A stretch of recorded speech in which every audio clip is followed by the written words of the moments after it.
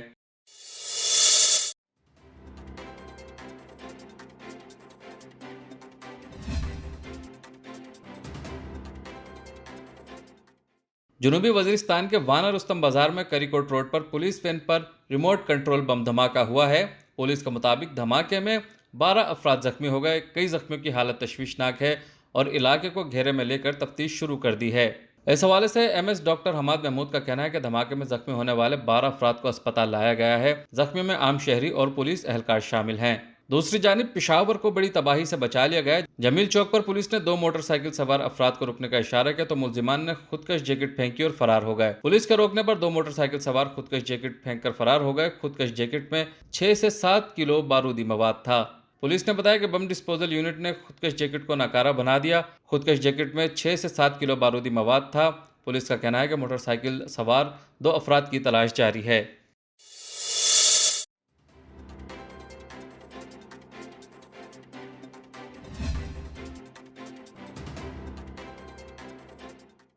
رواں سال مونسون بارشوں کے باعث پنجاب میں 123 شہری جاں بحق اور 317 زخمی ہوئے، جبکہ 292 گھر بھی متاثر ہوئے ہیں۔ ترجمان PDMA کے مطابق اموات آسمانی بجلی، کرنٹ لگنے، کچے گھر اور بوسیدہ عمارتوں کے گرنے سے ہوئیں۔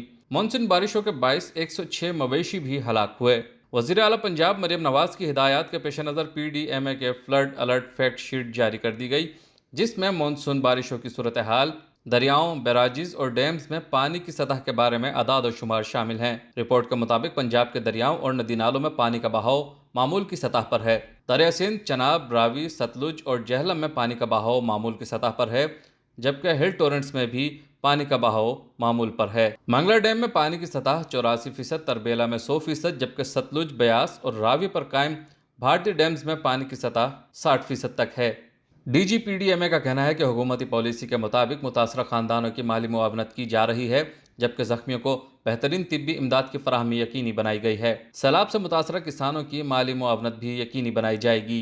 DG PDMA کے مطابق ڈیرہ غازی خان ڈویژن میں سیلاب سے متاثرہ انفراسٹرکچر کی بحالی کے اقدامات بھی جاری ہیں۔ راجن پور اور ڈیرہ غازی خان میں سیلاب سے متاثرہ علاقوں کی بحالی تک ریلیف آپریشن جاری رہے گا۔ PDMA کنٹرول روم میں 24 گھنٹے صورتحال کو مانیٹر کیا جا رہا ہے۔ PDMA کا کہنا تھا کہ خراب موسم میں غیر ضروری سفر سے گریز کریں، بجلی کی تاروں اور کھمبوں سے دور رہیں اور ہنگامی صورتحال میں PDMA کی ہیلپ لائن 1129 پر کال کریں۔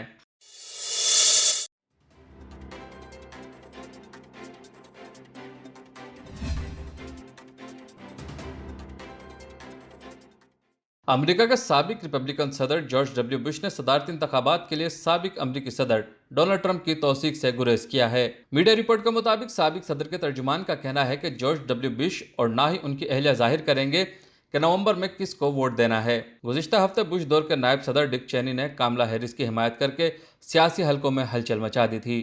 ڈک چینی نے کاملا ہیرس کی حمایت اور ڈونلڈ ٹرمپ کی مخالفت کرتے ہوئے کہا تھا کہ امریکہ کے لیے کوئی شخص اتنا بڑا خطرہ نہیں جتنا ڈونلڈ ٹرمپ ہیں۔ یاد رہے کہ امریکہ میں رواں سال 5 نومبر کو صدارتی الیکشن کے لیے ووٹنگ ہونی ہے، جہاں امریکی نائب صدر کاملا ہیرس ڈیموکریٹ امیدوار ہیں، جبکہ ریپبلکن پارٹی کی طرف سے سابق صدر ڈونلڈ ٹرمپ الیکشن لڑیں گے۔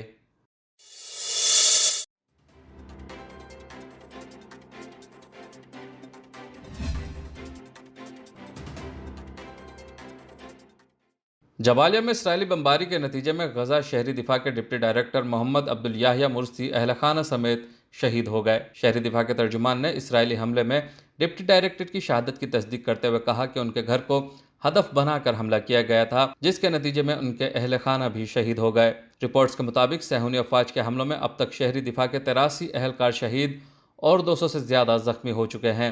فلسطینی وزارت صحت کے مطابق اسرائیل کے وحشیانہ حملوں میں گزشتہ 24 گھنٹوں کے دوران 33 فلسطینی شہید ہو چکے ہیں، جبکہ جنوبی لبنان میں بھی 3 ایمرجنسی اہلکار شہید ہو چکے ہیں۔